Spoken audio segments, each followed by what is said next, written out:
আজকে রান্না করব ইলিশ মাছের মাথা দিয়ে চাল কুমড়া। ইলিশ মাছের মাথা দিয়ে চাল কুমড়া রান্নার জন্য প্রথমে আমি চাল কুমড়াটাকে ভালোভাবে কেটে নিব। এই তো চাল কুমড়াটাকে কাটছি। চাল কুমড়া প্রথমে ছুলে নিচ্ছি, তারপর চাক চাক করে পিস করে নিব। পুরো একটা চাল কুমড়া নিয়েছি। মাছের মাথা হবে প্রায় 6-7টার মতো হবে, এই জন্য পুরো একটা চাল কুমড়া নিয়েছি। আমরা যেহেতু মানুষ বেশি লাগবে। এবার চাল কুমড়াটাকে কেটে নিচ্ছি, এভাবে পিস করে নিব চাক চাক করে।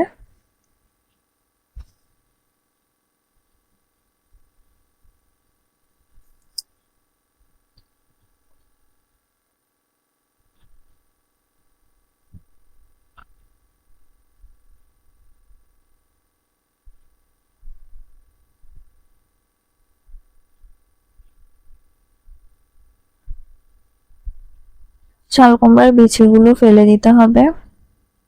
আমি এগুলো ফেলে দিয়েছি কারণ এগুলা শক্ত হয়ে গিয়েছিল, তাই আমি এগুলো ফেলে দিয়েছি।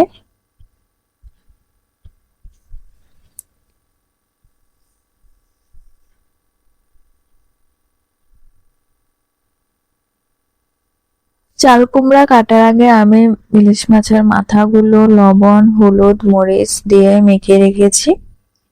আর তারপর আমি চাল কুমড়াগুলো কেটে নিচ্ছি। হয়ে গিয়েছে আমার চাল কুমড়ো কাটা। এবার আমি চাল কুমড়াটাকে ভালোভাবে ধুয়ে নিব। তারপর আমি ফ্রাই প্যানে তেল গরম করতে দিয়ে দিয়েছি, তেল গরম হয়ে গিয়েছে। এবার আমি মাছের মাথাগুলো একটা একটা করে ভেজে উঠিয়ে নিব।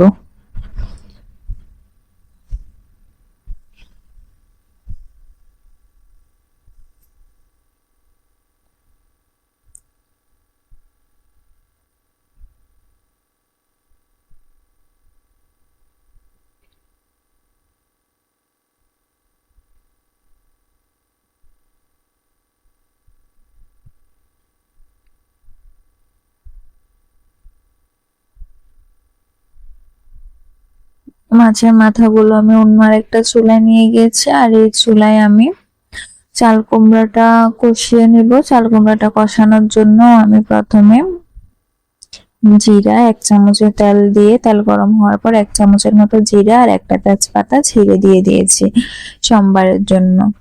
আর ওইদিকে আমি মাছগুলোকে উল্টিয়ে নিচ্ছি। মাছগুলোকে বেশি ভাজতে হবে না, এক পিঠ উল্টিয়ে আরেক পিঠ তুলে নিব, কারণ যেহেতু তরকারিতে দিব তাই এত বেশি ভাজতে হবে না। তো আমার এখানে জিরাটাও কালো কালো হয়ে আসছে, মাছটাকে তুলে নিচ্ছি। তুলে নেওয়ার পর এদিকে জিরাটা কালো কালো হয়ে এসেছে, এর মধ্যে আমি চাল কুমড়াটা ঢেলে দিব। ব্যাস, ঢেলে দিয়েছি। এবার আমি মিক্স করে নেব, তেলের সাথে চাল কুমড়োটা ভালোভাবে মিক্স করে নেব।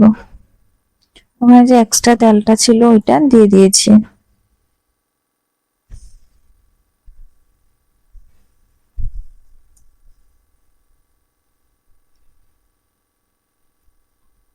তারপর আমি 2 চামচ লবণ, 1 চামচ হলুদ আর 1 চামচ মরিচের গুঁড়া দিয়ে দেব। মরিচের গুঁড়া দিয়ে ভালোভাবে নেড়ে নিতে হবে, মশলাগুলো মিক্স করে নিতে হবে। এই পর্যায়ে আমি জল দিয়ে দিয়েছি, সেটা দেখাইনি ভিডিওতে। জল দিয়ে এই পর্যায়ে হিট রাখবেন লো মিডিয়াম হিটে। জল দিয়ে জলের বলক আসলে মাছের মাথাগুলা দিয়ে ভেঙে চুরে দিব।